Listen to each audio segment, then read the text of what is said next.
द्विवेदी जी कितने दिन से यहाँ पे रुके हुए हैं आप? परसों से ही। परसों से? कुछ नहीं, अच्छा की कोई व्यवस्था नहीं है। हाँ हम तमारा से आए परसों से ट्राली लेकर किराए से। हाँ। अभी हमारा कांटा नहीं हुआ, खड़े हैं रोड में।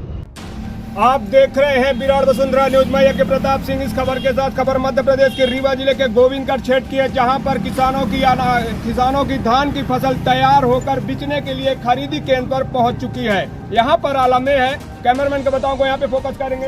किसानों के ट्रैक्टर लगातार वेयर हाउस के बाहर खड़े हुए हैं और यहाँ पर किस तरह से खरीदी की जा रही है, किस व्यवस्थाओं से इनको किसानों की व्यवस्थाएं की जा रही है और किस तरह से किसानों की धान को खरीदने का इनका जो सर्कुलर है, गवर्नमेंट के तरफ से जो गाइडलाइन है, उन गाइडलाइनों का कितना पालन किया जा रहा है और किस हिसाब से किसानों को सुविधाएं दी जा रही है, कैसे किसानों को नंबर लगाया जा रहा है, ये सारी चीजें मायना रखता है। आपको बता दें, आज़ादी से लेकर आज तक हमारे देश में जब भी जितने भी सरकारें आई हैं, किसान को लेकर हमेशा तत्पर है और अपनी सहानुभूति दिखाती रही हैं। लेकिन अगर देखा जाए जमीनी स्तर पर, तो अगर किसान के प्रति अगर सरकार की सहानुभूति होती तो आज किसान जमीन से उठकर आसमान पे चला जाता है। आज़ादी के बाद भी आज किसान उसी पायदान में खड़ा है जहां पर आज़ादी से पहले खड़ा हुआ था।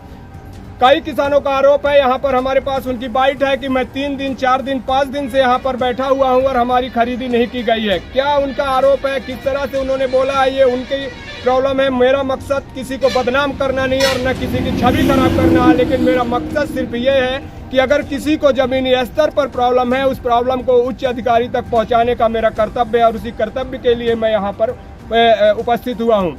किसानों का जो आरोप था कि मैं 4 दिन 5 दिन से यहाँ पे टाली पे खड़ा हूँ, मेरे द्वारा उनसे पूछा गया, गवर्नमेंट के गाइडलाइन के अनुसार से जो बताया गया है कि किसानों को रहने के लिए व्यवस्था, पानी की व्यवस्था, आग की व्यवस्था, अगर यहाँ पर मौजूदा मकान नहीं है तो उनके सर के नीचे एक टेंट होना चाहिए ताकि किसानों को ठंड न लग सके।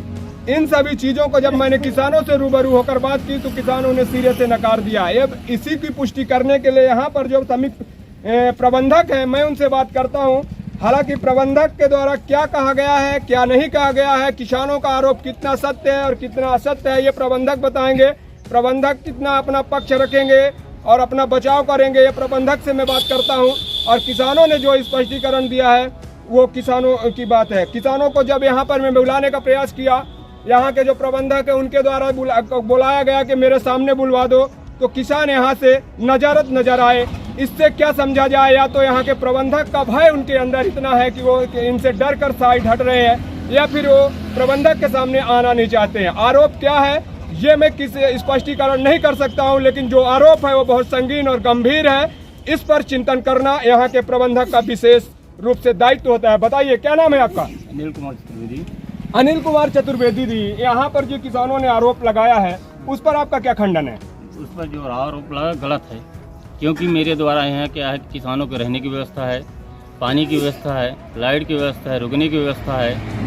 यह किसी प्रकार की कोई दिक्कत नहीं है। किसान जो लेके आए हैं कल, उनकी टाली तोल गई है। जो आज लेके आए उनकी टाली नंबर वाइज नंबर तोल हो रही है। सरकार के द्वारा जो गाइडलाइन जारी की गई है उस पर आपका वो सुविधाएं यहाँ पे आप दे रहे हैं, आग, पानी और ये रहने की व्यवस्था क्या है? तीनों चीज़ यहाँ मिल रही है, आग भी मिल रही है, लकड़ी की व्यवस्था है, लाइट की व्यवस्था, पानी की व्यवस्था है। यहाँ तौल किस रेट से ले रहे हैं आप गवर्नमेंट के गाइडलाइन? यहाँ क्या है, 40 किलो 600 ग्राम के हिसाब से तौल हो रही है। 40 किलो 600 ग्राम, 40 किलो नेट वजन, 600 ग्राम बॉडी का वजन। आपके ऊपर एक आरोप लगा है जो 8 तारीख का एक सर्कुलर जारी है, अनिल हमारे पास में सर्कुलर है कलेक्टर के द्वारा, अनियमितता पाए जाने पर आपको हटाने के लिए। क्या है उस पर आप क्या कहना चाहते हैं? उसमें हाई कोर्ट का फैसला है। हाई कोर्ट का फैसला? क्या फैसला है हाई कोर्ट का? हाई कोर्ट का फैसला है कि आपको निर्दोष बरी किया गया है। आपको निर्दोष बरी किया गया? चलिए ठीक है। क्या नाम बताया आपने? अनिल कुमार द्विवेदी। किस पद पे हैं यहाँ पर? समिति प्रबंधक। हमारे पास अनिल कुमार द्विवेदी समिति प्रबंधक थे, जिन्होंने साफ ये कौन सी समिति है यहाँ पे? ये है Lakshmi beer house. Lakshmi beer house, Govindgarh. हमारे साथ में समिति प्रबंधक थे जिन्होंने सिरे से नकारा कि जो भी आरोप लगाए गए हो गलत है। हालांकि किसानों ने जो आरोप लगाया है वो क्या है, उस पर भी सघनता से होना चाहिए जांच और किसानों को समस्याएं नहीं होनी चाहिए। एक अन्नदाता देश के अंदर रुई से लेकर, धान से लेकर, अखरूट से लेकर सेव, अंगूर और जितने भी पदार्थ पैदा होते हैं जो बड़े बड़े रईस जादों के घर की थालियों का निवाला बनते हैं, वो कहीं न कहीं इन्हीं किसानों के द्वारा पैदा किया जाता है। और हमारे हिंदुस्तान की अर्थव्यवस्था को संभाले रखने का पहला पायदान अगर देखा जाए तो हमारे देश का किसान है। लेकिन देश की किसान उनकी दुर्भाग्य कहें या देश के किसानों का भाग्य कहें, मैं कुछ भी कह नहीं सकता हूं कि आज भी हमारे किसान उसी हालात में जी रहे हैं जो आज़ादी से पहले जी रहे हैं। फर्क सिर्फ इतना है कि अब किसानों को भगवान के ऊपर निर्भर नहीं रहना पड़ता है, थोड़ा बहुत अपने से सिंचाई मोटर पंप से करके फसल को पैदा कर लेते हैं। जिस तरह से आरोप प्रत्यारोप लगाए गए हैं ये जांच का विषय है और इस पर जांच होनी चाहिए, कार्रवाई होनी चाहिए, क्योंकि ये किसान का मामला है। और किसान इतनी मेहनत से फसल पैदा करके जब अपने लास्ट पायदान में पहुंचता है तो उसका सही उचित मूल्य और उसके ऊपर उसकी जो सुरक्षाएं हैं, उसको जो सुविधाएं हैं मिलना निहायत जरूरी है। मैं यज्ञ प्रताप सिंह, क्राइम संवाददाता, दैनिक विराट वसुंधरा समाचार पत्र, ground report bureau, Lakshmi beer house, Govindgarh. जय हिंद, जय भारत।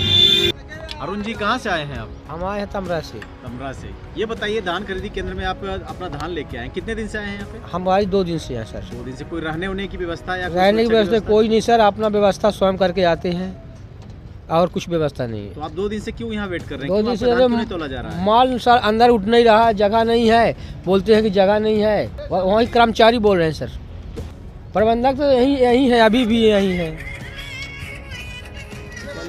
द्विवेदी जी कितने दिन से यहाँ पे रुके हुए हैं आप? परसों से ही। परसों से ही यहीं पे बाहर सोते हैं, यहीं टाली के पास में यहीं रहते हैं? हाँ, यहीं रहते हैं, अपना सामान ताकना पड़ता है। चोरी भी तो हो जाती है। और रहने और उसकी व्यवस्थाएं हैं कुछ? रहने कुछ या नहीं। सुरक्षा की कोई व्यवस्था नहीं है? हाँ, रहने का। अलाव वगैरह का? अलाव आ गया, पानी, टेंट वगैरह कुछ नहीं? नहीं, कुछ नहीं। इतनी टालियां, इतने सारे किसान यहाँ पे खड़े हैं, क्या बोलते हैं यहाँ के लोग, क्यों नहीं ले रहे हैं, क्या प्रॉब्लम आ रही है? हो गया यहाँ पर माल जो है